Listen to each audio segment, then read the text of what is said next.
Have you ever thought about the role of algorithms in our lives? In fact, it is everywhere. Today, I want to share three stories in different areas that might provide you some insights about how we should view algorithms and how should we use them. I'm going to start with the story happening in Idaho. There is a number of disabled people that were informed that their medical system was being cut without any reason. The problem is that the amount of money given out seems to be arbitrary. Some found that they get more money than the previous year, while others find that the budgets were reduced by tens of thousands of dollars. All the decisions came from the so-called budget tool. Based on its name, it seems that it's something very scientific and it will analyze data and to produce a very reliable result. But to the end, it's just an Excel spreadsheet. The tool was just there used for years and nobody really doubted it. It comes to a bias that we all have on things when a computer is involved. We tend to trust the given algorithms or formula without asking anything, like why it works out or how it works. What is nice to know is that as people interact with more and more algorithms in their daily lives, it seems that they became more critical. For example, many people realize that GPS suggests a route sometimes simply because someone has drove this path before, but there might not be a real road.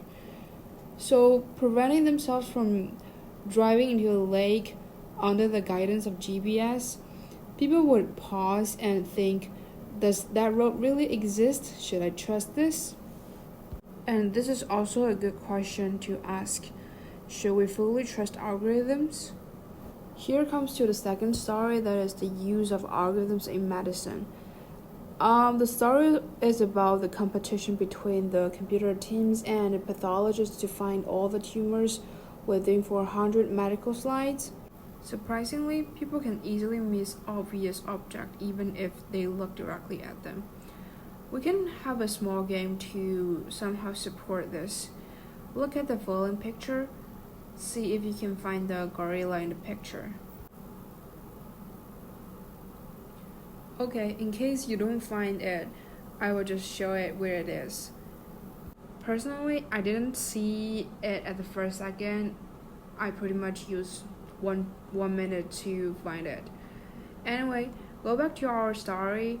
So in the end, the pathologist finds 17% of the tumors without misidentifying any normal tissues as cancerous cells, but they missed a lot of tiny cancer cells hiding behind the tissues. On the other hand, the algorithm finds 92.4% of tumors, but make 8 mistakes per slide by flagging the normal cells as suspicious. It seems that the algorithms are accurate to find tumors, but it also leans towards the result that everyone has breast cancer. Human does not have this kind of tendency, but they tend to miss out some tiny piece of information. So maybe a combination of human and machine would give out better result. And this is actually proved by many cases.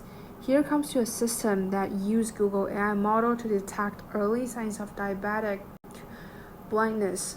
The system incorporates both humans and machines, and it was used in many clinics in Thailand and India. It provides fast diagnosis and early treatment for thousands of patients. The last story is about algorithms creating artworks. It was a concert held at the University of Oregon where 3 pieces were played.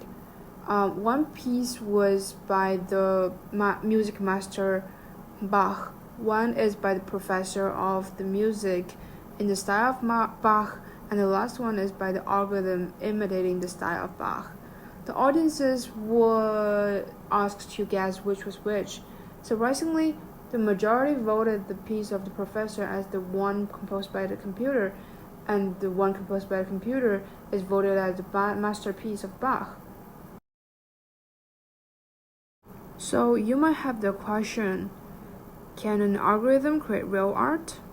This is also a question invoked in the context in Colorado. The artist Jason Halen placed first with his AI-generated art piece. This promotes a huge dispute on whether the AI-generated art piece is a creative art or is it real art.